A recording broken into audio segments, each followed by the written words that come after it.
Hello everyone, তোমাদের সাথে নতুন একটা মিনি ব্লগ শেয়ার করতে চলে এলাম। তো এখন না ভোর 4:45 বাজে আর আমি মর্নিং ওয়াকে এসেছি।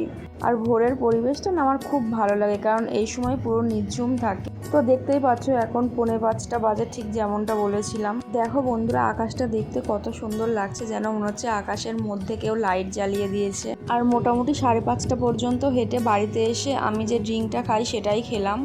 তারপর বাড়িতে কাজ গুছিয়ে গেলাম কলেজে। তো আমি বাসের জন্য ওয়েট করে আছি, আর রাস্তা তো পুরো ফাঁকা। জানো তো বন্ধুরা, প্রায় আধ ঘন্টা দাঁড়িয়ে থাকার পর বাসটা এলো। তারপর রাস্তার কাজ চলছে, তার জন্য একটু জ্যাম পড়েছিল। তারপর যাই হোক, আমি জাগলুতে চলে এসেছি আর টোটো পেয়ে গেছিলাম, টোটোতে বসেছিলাম।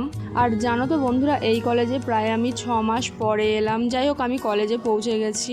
আর দিদির সাথেও প্রায় 4-5 মাস পর দেখা হলো। আমরা লাস্ট এনসিসির এক্সাম দিয়েছিলাম একসাথে। তারপর স্যার তো আসলো না, তাই কাজও আর মিটলো না, তার জন্য বাড়ি যাচ্ছি। আর এখানে না কোনো কিছুর জন্যই এরকম ধর্নায় বসে। তো এখন কিসের জন্য ধর্নায় বসেছে আমি সেটা জানি না, তাই আমি পাশ কাটিয়ে চলে এলাম। তারপর কলেজের গেট থেকে বেরোতে না বেরোতে দেখি এই দাদুটা দাঁড়িয়ে আছে, তাই এই দাদুর টোটোতে উঠে বললাম। তারপর আমি জাগুলিতে নেমে গেছি, আর এত রোদ কি বলবো। আমি এখন যাচ্ছি দাদা হাজি বিরিয়ানির দোকানে বিরিয়ানি আনতে। তো আমি চলেও এসেছি। আর এইখানকার বিরিয়ানি খেতে যে আমার এত ভালো লাগে কি বলবো। তো আমি নিয়েছি, এক প্লেটের দাম 150 টাকা নিয়েছে।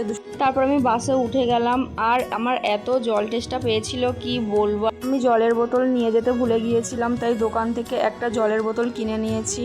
আর জলটা খেয়ে আমার মনটা যে এত শান্তি লাগছিল কি বলবো। তো যাই হোক, বাস ছেড়ে দিয়েছে, আর এইদিকে না রাস্তার কাজ চলছে। যাই হোক, এই মিনি ব্লগটা এতটুকুই। দেখা হচ্ছে অন্য কোনো মিনি ব্লগে। টাটা।